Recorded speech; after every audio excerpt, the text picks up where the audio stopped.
ఓం నమ శివాయ. అందరికీ నమస్కారం. ఒక చిన్న ప్రశ్న. మన జీవితంలో ఉన్న ఇల్లు, డబ్బు, బంధాలు ఇవన్నీ నిజంగా మనవేనా?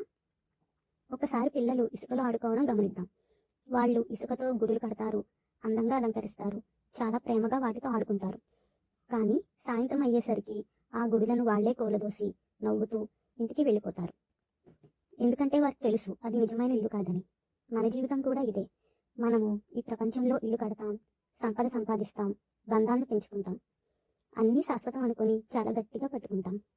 కానీ ఒకరోజు ఇవన్నీ వదిలి వెళ్లాల్సిందే. అందుకే మృత్యుంజయ మహామంత్రంలో ఒక గొప్ప ఉపదేశం ఉంది. ఉరువారుకమివ బంధనం.